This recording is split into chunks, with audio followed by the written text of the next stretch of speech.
folks. Welcome to another edition of the Omnist Hour. Turn this background down a little bit. Well, today decided to take on a topic that was kind of inspired by some encounters I had with close encounters of the narcissistic kind online, which I'm sure that you've all experienced in your battles online with folks that happen to disagree with what you said or posted, or sometimes violently disagree and start attacking you and calling you names and this and that. Okay, so it prompted me to do this segment, which I'm going to call A Culture Built on Narcissism. Now, as usual with the Omnist Hour, we start out with definitions. What do we mean by culture? This is, to my way of thinking, whatever the social norms of right behavior are at the present time, in the present place. So this is different things in different places. However, what has happened in recent times with the advent of the internet, social media, streaming media, etc., is essentially monopolization of culture by people that are favored by the arbiters of culture, which are the ones that control the data going in that feeds the culture. Culture is created by a feedback mechanism. That's how one culture morphs into the next. And the feedback mechanisms that create modern culture are those heavily monitored, heavily funded, heavily programmed by the sources that control commercial media or state media in some countries. And sometimes the line is blurred, and state media can be hiding as commercial media, or commercial media can be hiding as state media. Okay, so then what is narcissism? Okay, now that's a more difficult one to define because everybody thinks they know what narcissism is and knows who is a narcissist, and it's not them. Now tell me that you don't think that way, because that's most of what I see on discussion topics, forums, and so forth, or even self-help people that talk about narcissism. It's a very easy thing to accuse somebody else of, very difficult thing to accept in yourself.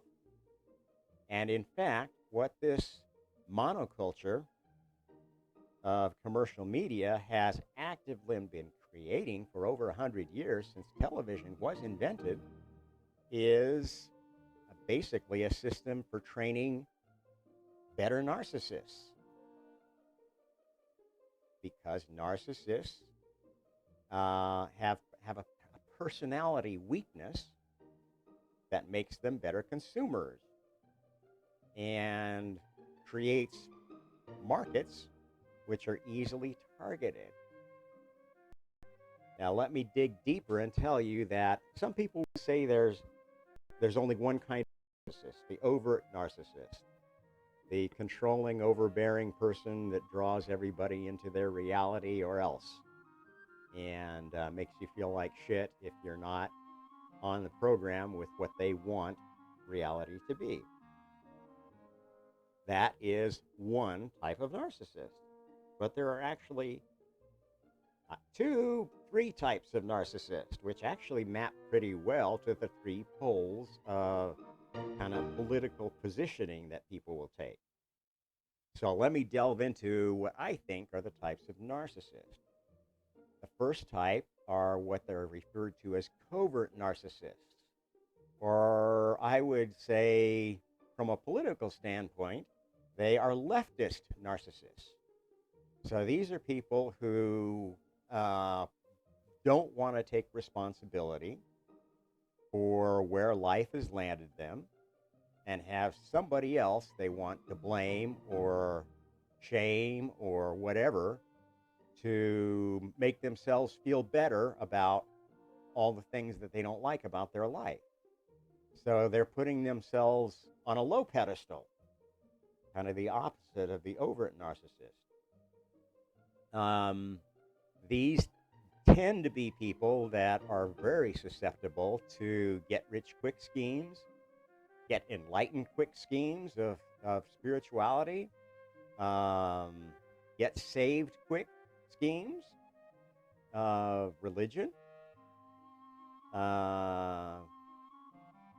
Very, very useful group of useful idiots to the commercial world. Now, they don't have a lot of money but collectively they represent a large fraction of the total available market. And so much of commercial marketing, much of and especially political marketing, because the one thing they do have, if they're in a country that has relatively free and open elections, is an equal vote to everyone else. And so they're heavily targeted politically. And their narcissism is played upon. Narratives like, oh, well, you know what? It's all the fault of the boomer generation that you're in this mess. If they hadn't sold your country, blah, blah, blah, did this, did that, blame it all on your parents, right? This is a standard trope of cultural narcissism. Blame your parents. This wasn't always the case. It used to be that parents were respected and valued as being more experienced, more wise. That's gone completely upside down in the face of commercial culture, to the point where older people are put down, are chided, are sidelined, are actively targeted for elimination by a world that thinks that they don't add any value. And this is exactly what happened in many places when the pandemic hit. It happened in New York City, in New York State, where the governor deliberately put anybody that might have been exposed to COVID that was over a certain age forcibly into nursing homes where they could infect the rest of the nursing home population. And this is exactly why New York State had some of the worst death statistics of COVID in the United States. And this is not the only place that was done. These were people that do not value the elderly, that only thought of protecting the valuable people, and were more than happy to condemn the elderly to exposure and risk of death with plausible deniability that it was a pandemic going on, so it's not my fault. This goes on all over our society. Ageism is a huge problem, and it's the very first string that was plucked in this path of television's road to riches and humanity's road to rags. Okay, so that's leftist narcissists. The other pole is, as I said, overt narcissists. That would be more of the, I call it the rightist narcissist. This is somebody who is relatively successful and is good at playing the narcissist game. They're good at getting what they want. They built a good life for themselves by stepping on other people, by getting them to do their dirty work, rising on the backs of others, thinking that they deserved it because they're so much smarter and so much better. You know anybody like that? Yeah, I mean, those are the people that almost everybody agrees are narcissistic. They have nothing to give back to anybody. They only take. And once somebody's not useful to their taking agenda, they're dropped like a hot potato. And this is not only a male problem, like many women think. It is absolutely a huge female problem, as anyone who knows a gold digger can attest to. The gold digger female is an overt narcissist. they're so confident of their charm and their ability to get any man they want to, that they go out and get the richest man they can find, take him for everything they can get, and then dump him like a hot potato and get a huge divorce settlement. Go back to work finding the next poor schmuck. And if you don't think that happens, you are absolutely one of the third category, which I call centrist narcissists. Now, these are ones that they're not overtly or covertly very narcissist themselves. They have a decent life. They're relatively comfortable with themselves and where they're at, but they don't want to admit that they have to deal with narcissism of either other type. And so, they kind of see themselves as the hard laboring person that has to take care of everybody else's problem. Oh, I'm the only one that understands the world. I'm the only one that really loves anybody else. And if it wasn't for me, you've seen that kind of narcissist. You probably are a bit of that one too. And each of us in certain situations can exhibit any of those poles of narcissism. It's inevitable when you're raised from cradle to grave in a system that promotes narcissism. And this is why I call this a culture of narcissism. We are actively being programmed to be narcissists. And this is what makes our culture so contentious, because everybody is looking for somebody else to blame. Or if they're not, then they're taking so much burden from the people that do deserve blame that they eventually become polarized one way or the other. They get to this point. How many people do you know have gotten to the point in a relationship or in a job or whatever where I just can't take this anymore, and they snap? And all of a sudden, they start acting out all the aggressions and all the dark feelings they've been harboring and pretending weren't there, because they're so loving and they're so universally loving and supporting, and I'm a good Christian, or I'm a good Muslim, or I'm a good this or good that, and I can, with the power of Jesus, I can do anything. Now, what? I'm busy, okay? I come back later. I bet you know people like that, or you behave like that yourself. It's inevitable. And narcissism is a direct result of targeted misinformation, targeted illusion, creating fantasy worlds that become so real they become part of your identity and replace what would be your natural identity, your natural tendencies, with programmed tendencies. And this is not healthy. Your natural tendencies are there. Your natural ego is there for a reason, because that is you. And, the biggest cult of spiritual narcissism is actually Buddhism. It says the ego doesn't exist, right?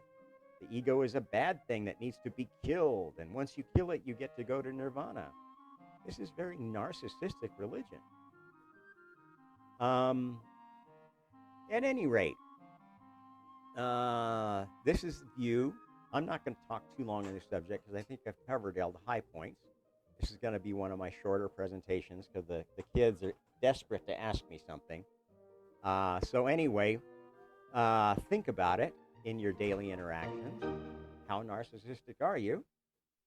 You are narcissistic in some way, shape, or form. It's part of the dark side of every soul. You don't have to deny it.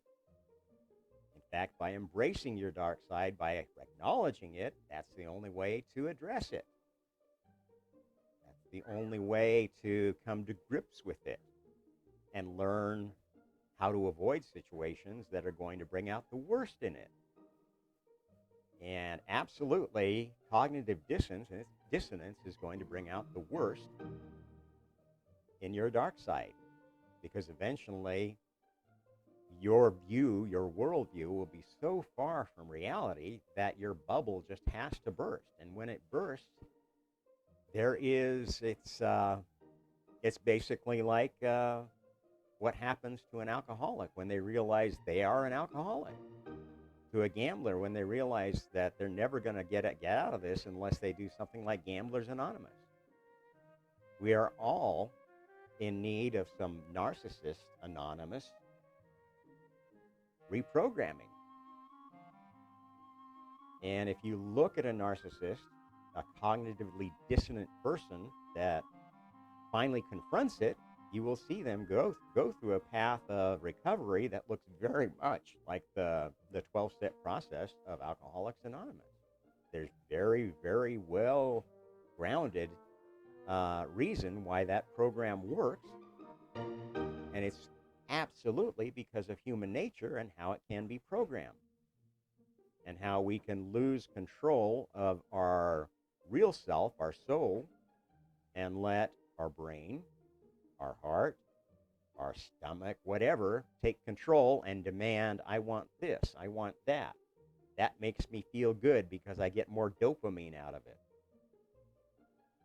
At any rate, I'm going to cut this short now. For the Omnist Hour, this is Rob Trump, signing out. Have a good day.